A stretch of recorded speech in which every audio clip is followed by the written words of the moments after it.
Have you ever wondered what it feels like to stand alone against the devastating power of an entire empire?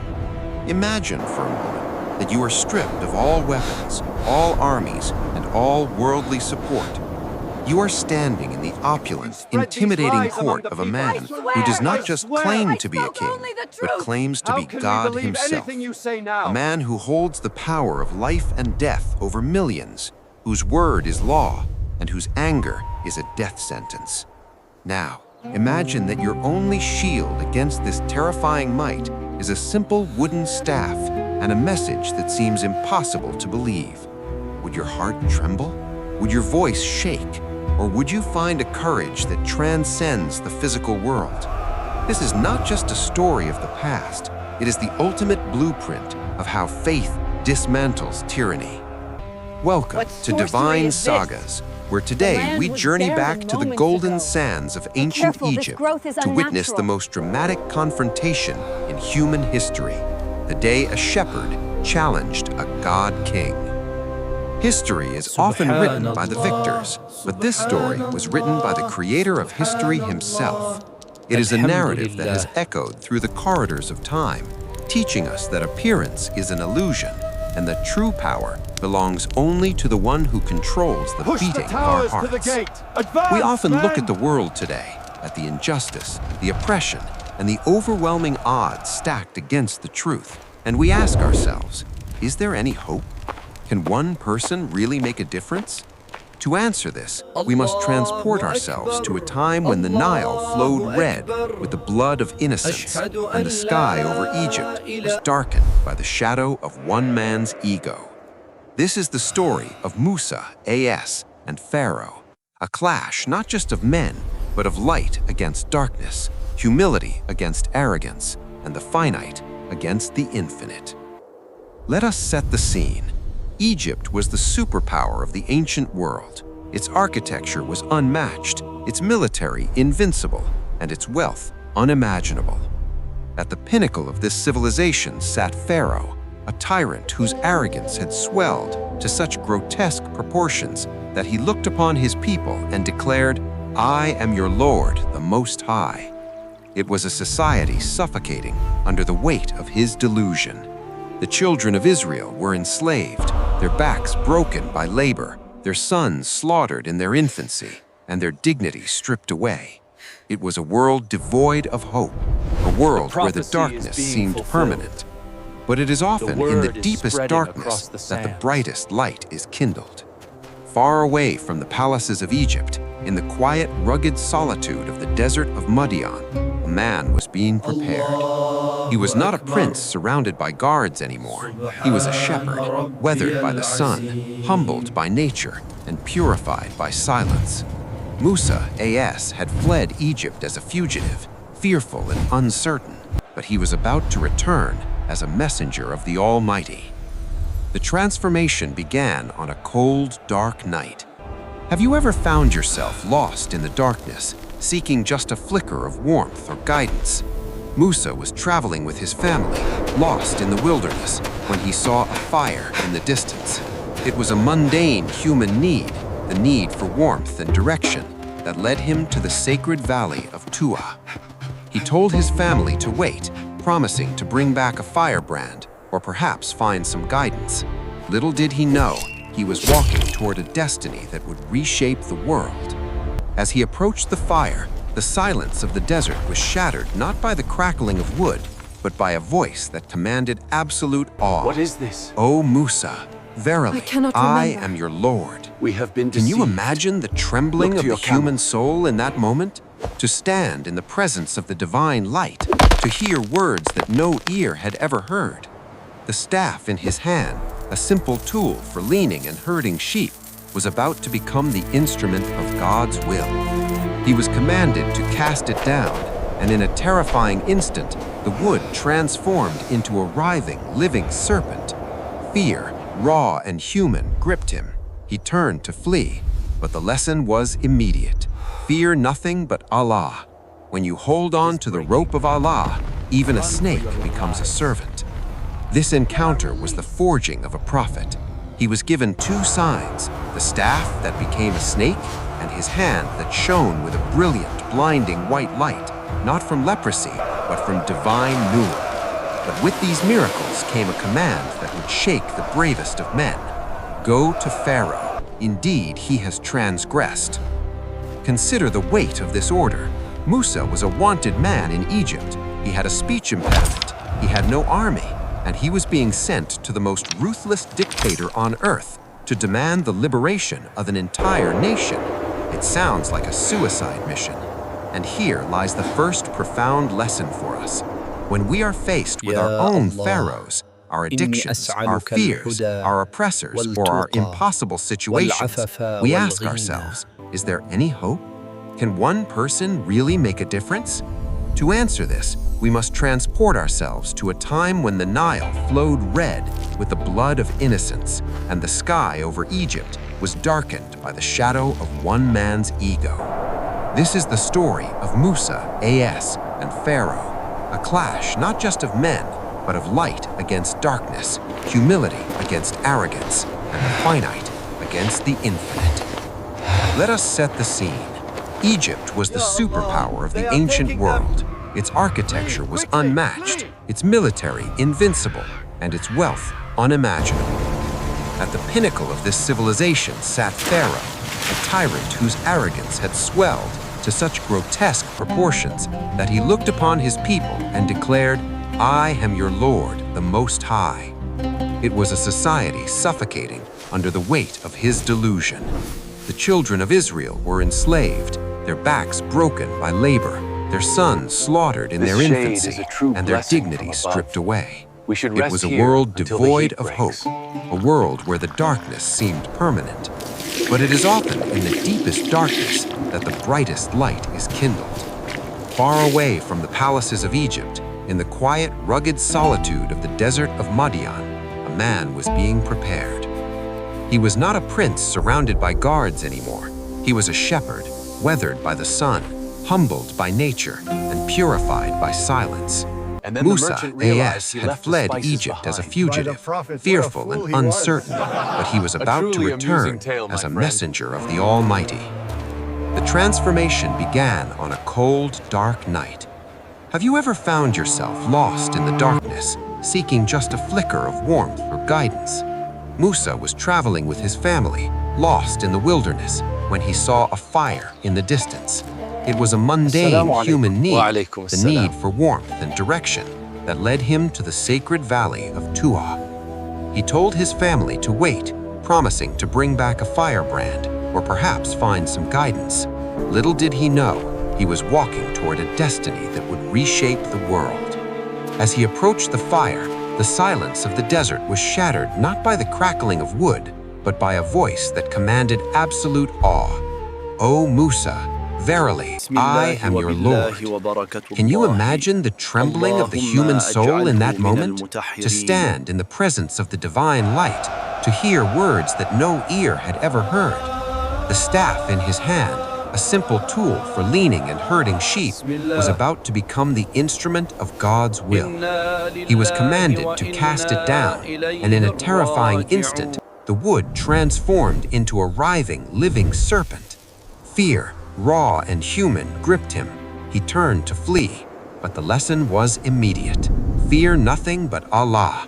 When you hold on to the rope of Allah, even a snake becomes a servant. This encounter was the forging of a prophet. He was given two signs, the staff that became a snake and his hand that shone with a brilliant, blinding white light, not from leprosy, but from divine nur. But with these miracles came a command that would shake the bravest of men. Go to Pharaoh. Indeed, he has transgressed. Consider the weight of this order. Musa was a wanted man in Egypt. He had a speech impediment. He had no army, and he was being sent to the most ruthless dictator on earth to demand the liberation of an entire nation. It sounds like a suicide mission. And here lies the first profound lesson for us. Why does this When we matter? are faced with our own pharaohs, our addictions, our fears, our oppressors, or our impossible situations, we ask ourselves, is there any hope? Can one person really make a difference? To answer this, we must transport ourselves to a time when the Nile flowed red with the blood of innocence, and the sky over Egypt was darkened by the shadow of one man's ego. This is the story of Musa, A.S., and Pharaoh, a clash not just of men, but of light against darkness, humility against arrogance, and the finite against the infinite. Let us set the scene. Egypt was the superpower of the ancient world. Its architecture was unmatched, its military invincible, and its wealth unimaginable. At the pinnacle of this civilization sat Pharaoh, a tyrant whose arrogance had swelled to such grotesque proportions that he looked upon his people and declared, "I am your Lord, the Most High." It was a society suffocating under the weight of his delusion.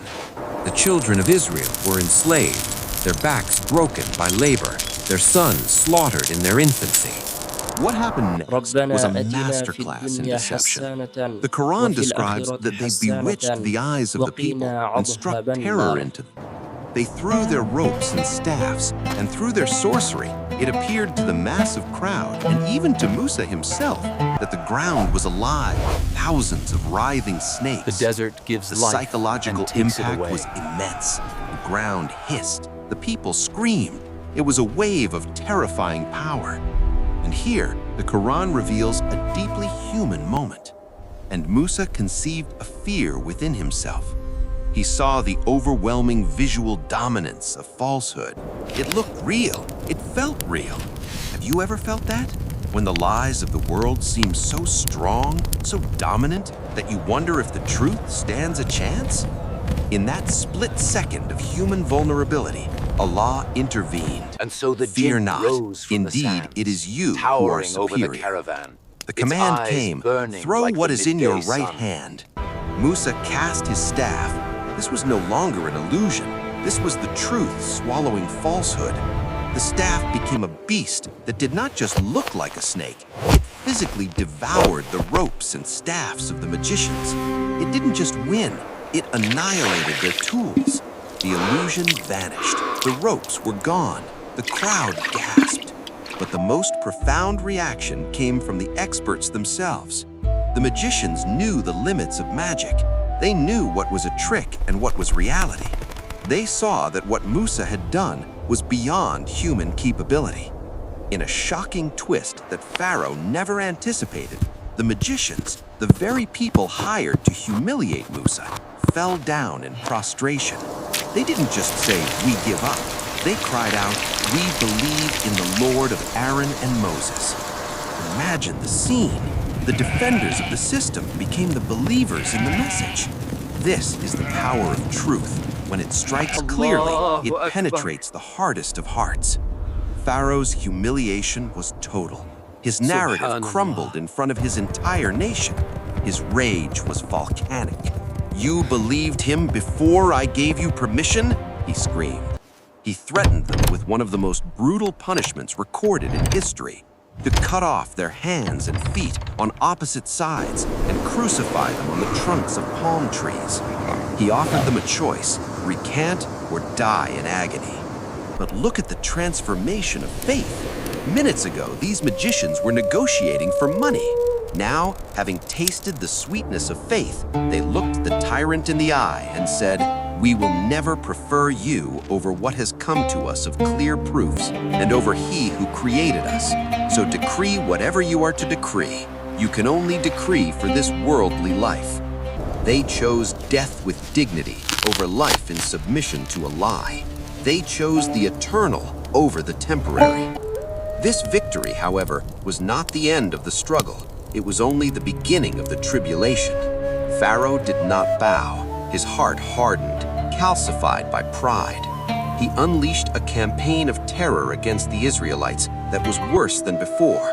The people of Musa came to him, complaining, "We have been harmed before you came to us, and after you have come to us." They were losing hope. They expected an instant victory, a magical disappearance of their suffering. Musa alayhi salam had to anchor them again in hope. "Perhaps your Lord will destroy your enemy and grant you succession in the land, and see how you will do." Then came the signs. The the cosmic unraveling of Egypt, Allah decided to dismantle the arrogance of Pharaoh piece by piece, attacking the very sources of his pride. They worshipped the Nile, so the Nile was turned into blood. Can you imagine the horror? The lifeline of Egypt, the source of their water and agriculture, thick, red, and undrinkable. The stench filled the air. They begged Musa to pray for them, promising to let the Israelites go. Musa prayed, the blood cleared, and immediately they broke their promise. Then came the frogs, not just a few, but a plague that covered every inch of land. Frogs in their beds, in their food, in their clothes. The psychological torture of inescapable filth. Again they begged, again Musa prayed, and again they betrayed. Then lice, then locusts that devoured their crops, then a storm of unparalleled violence. Each sign was a sign of Qiyamah on a smaller scale, a warning to wake up. But the nature of a heart sealed by arrogance is that it sees the miracle but denies the source. They called it sorcery to explain away the divine. This is a critical lesson for us today. How many signs do we see in our own lives? How many wake-up calls, disasters, pandemics, personal losses, reminders that we are not in control? Do we turn back to Allah, or do we just wait for the problem to go away so we can return to our heedlessness? Pharaoh represents the ultimate heedlessness. He saw the power of God dismantling his kingdom, yet he clung to his throne of dust. As the plagues devastated Egypt, the final decree was issued. It was time to leave.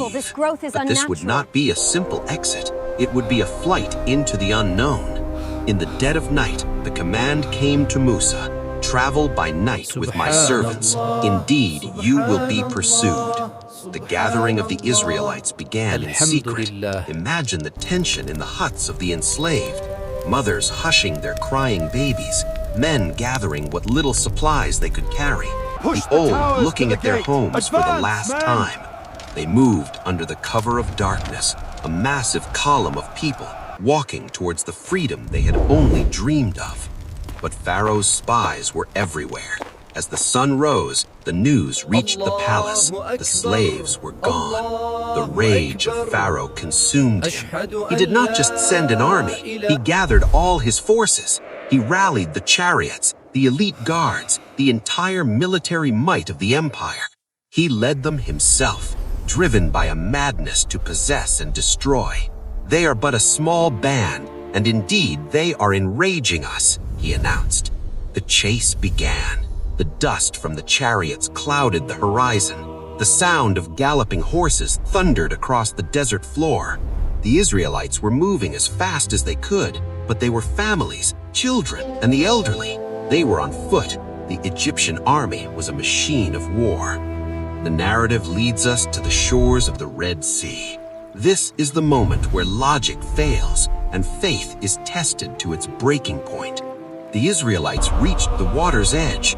In front of them, the vast, deep, churning sea. Behind them, the rising dust cloud of Pharaoh's army, the glint of spears, the roar of vengeance. They were trapped. Panic set in. The people screamed, "We are overtaken." It wasn't just a statement, it was a cry of despair. They saw death in front of them and death behind them. In their eyes, the story was over. They were going to be slaughtered on the beach. But in the middle of this chaos, amidst the screaming children and the terrified men, Musa alayhi salam stood like a mountain. He did not look at the sea with despair, nor at the army with fear. He looked at the promise of Allah. His response is one of the most powerful statements of tawakkul, trust, in the entire Quran. He said, "No, indeed, with me is my Lord. He will guide me." The moment the wooden staff struck the surface of the Red Sea, the laws of physics were suspended by the one who created them. It did not happen gradually. It was a cataclysmic rupture in the fabric of nature. With a sound that must have drowned out the thunder of the approaching chariots, the dark waters tore apart. The sea didn't just recede, it stood up. The Quran describes the water rising like towering mountains. Imagine standing there, What a is small, this? fragile human being, I looking cannot up remember. at walls of We have vibrating, been translucent deceived. blue water, Look to your hundreds camels. of feet high. Inside those walls, you could perhaps see the marine life, suspended in awe, held back by an invisible hand. But the miracle was not just the water, it was the ground itself. The seabed that had been submerged for thousands of years, covered in slime, mud, and silt, was instantly made dry. It was a paved highway of salvation, carved through the belly of the ocean. Musa stepped forward, leading his people into the corridor of faith. The Israelites, clutching their children and their belongings, rushed into the passage. Can you imagine the adrenaline? To walk where no human had ever walked, with the threat of death behind you and the threat of drowning on either side, held at bay only by the promise of God. It was a test of trust with every single step. They could hear the roar of the wind and the terrifying stillness of the water walls. They moved with the desperate speed of survival. Meanwhile, on the shore, the army of Pharaoh arrived. They pulled their horses to a halt, the animals whinnying in terror at the sight before them. Pharaoh stared. For a moment, even he must have felt the chill of the divine. He saw a path opened up in the impossible. Logic dictated that he should turn back, that he should recognize that a power greater than him was protecting these slaves. But arrogance is a blinding veil. Instead of seeing a warning, he saw an opportunity. His ego whispered to him that nature itself was submitting to his will, or perhaps his hatred was so consuming that he simply didn't care. He raised his sword and screamed, "Charge!" The chariots thundered onto the seabed. The elite warriors of Egypt, the pride of the empire, rode into the trap set by the Almighty. They pursued the believers into the heart of the sea. The Israelites were reaching the other side, scrambling up the banks of freedom, their hearts pounding against their ribs. The last of them stepped out of the seabed just as the entire army of Pharaoh was fully enclosed within the corridor of water. Musa, alayhi salam, now safe on the opposite shore, looked back. The instinct of a warrior might be to keep the path open or to run further, but the command of Allah is precise. He was told to leave the sea as it is. But then This the shade decree is a true came. blessing The from cage above. was to be closed. We should rest here The until walls the of heat water breaks. held up by the command of B were released. Millions of tons of water crashed down with the force of a collapsing planet. The sound must have been deafening, a roar of judgment. The chariots were crushed like toys. The horses were swept away. The soldiers, clad in heavy armor, sank like stones. And in the middle of this swirling, chaotic vortex of death was the tyrant himself, And then the merchant realized Pharaoh, he left the the spices man who behind. By claimed the to be a prophet, what a god, fool he the was. man who had slaughtered A truly babies, the man who had made a nation tremble. Now he was thrashing in the cold, salty water, choking on his own hubris. The water did not care for his crown. The waves did not respect his title. In that moment of absolute Assalamu alaikum. helplessness, Wa alaikum facing the assalam. undeniable reality of death, the veil was lifted from his eyes. He gasped, swallowing water and terror, and cried out, "I believe that there is no deity except him in whom the children of Israel believe, and I am of the Muslims." He tried to say the password. He tried to sign the contract of faith, but it was too late. The time for the test was over. The time for the results had begun. The response from the heavens was chilling and final. Now, and you had disobeyed before and were of the corruptors? The door of repentance remains open until the soul reaches the throat, until the veil of the unseen is lifted. Pharaoh had seen the truth his whole life and rejected it. He only accepted it when he had no other choice. His declaration was not out of love for God, but out of fear of the consequences. Allah did not just destroy him, He made him a sign for every generation to come. The body of Pharaoh was not lost to the depths of the sea. It was not eaten by the creatures of the sea. Allah commanded the earth and the sea to preserve him. So today we will save you in body that you may be to those who succeed you a sign. His lifeless, waterlogged corpse washed up on the shore, stripped of all gold, all armies, and all dignity. The Israelites, who had feared this man as an invincible monster, looked upon his dead body. They saw that he was just a man, mortal, weak, defeated.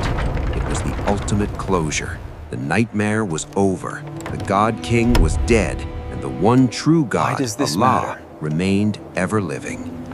This story, my dear friends, is not just ancient history. It is a mirror for our souls and a map for our lives. Why does Allah tell us this story more than any other in the Quran? Because we all have a Pharaoh, and we all have a Red Sea. Sometimes the Pharaoh is not a person. It is an addiction that enslaves us. It is a depression that tells us there is no way out. It is a financial crisis that threatens to drown our families. It is a sin that we arrogantly hold on to, thinking we have time to repent later. We look at our problems and we see the massive army behind us and the blocked ocean in front of us. We feel panic, like the Israelites felt. We say, "I am overtaken." But remember the words of Musa. He did not have a plan. He had a provider. He did not see the path. He knew the guide. Nay, indeed, with me is my Lord. He will guide me. This is the level of Iman, faith, we need to cultivate. When the doctor says there is no cure, when the bank says there is no loan, when the world says it is over, that is your Red Sea moment. That is when you must strike the water with the staff of your dua. You might not see the path open immediately. You might have to get your feet wet. You might have to walk into the darkness. But if you walk with Allah, the impossible becomes inevitable. And there is a darker warning here too. We must look inside ourselves and ask, is there a seed of Pharaoh in my heart? Do I reject the truth when it comes to me because it hurts my pride? Do I look down on others? Do I think I am in control of my destiny, independent of Allah?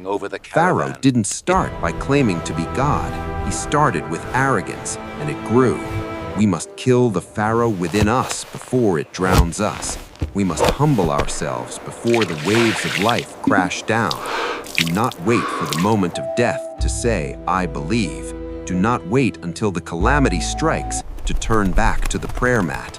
The time to build the ark is before the rain. The time to believe is before the soul reaches the throat. The victory of Musa, alayhi salam, was not because of his strength. It was because of his submission. He was a man who stuttered, yet he silenced a king. He was a shepherd, yet he led a nation. He was a fugitive, yet he became a victor. This tells us that Allah does not need our perfection. He needs our sincerity. He needs us to take the first step. If we take one step towards Allah, He comes to us running. If we rely on our own intellect and power, like Pharaoh, we will find ourselves drowning in the very things we tried to control. But if we rely on Allah, He will make a way out for us from where we never imagined. As we conclude this journey today, I want you to close your eyes for a moment. Think of the biggest trial you are facing right now. Visualize it. It looks intimidating, doesn't it? It looks like a tyrant standing over you. Now, remember the image of the Red Sea splitting. Remember the body of the tyrant lying motionless on the sand. The same God who split the sea for Musa is hearing your breath right now. The same God who humiliated Pharaoh is capable of removing your burden in the blink of an eye. But He is waiting for you to trust Him. He is waiting for you to stop looking at the storm and start looking at the creator of the storm. Don't let the despair of the Israelites in your mind take over. Be like Musa. Stand firm. Speak truth to your fears. Tell your problems, "My Lord is with me." The path will open. It might not be the path you expected, but it will be the path of salvation. If this story shook your heart, if it reminded you of the power of the Almighty, then do not let this feeling fade as soon as the video ends. Make a promise to yourself and to Allah right now that you will seek Him before the seas of life swallow you, that you will be a person of faith, not just in ease, but in the heat of the chase. Thank you for joining us on this journey through history and faith. We hope this story has ignited a fire of hope and a shiver of necessary fear in your soul. Until next time, keep your heart connected to the heavens, for that is the only safety in a world of storms. This is Divine Sagas, reminding you that every story has an end, but the story of your return to Allah begins now. Peace be upon you.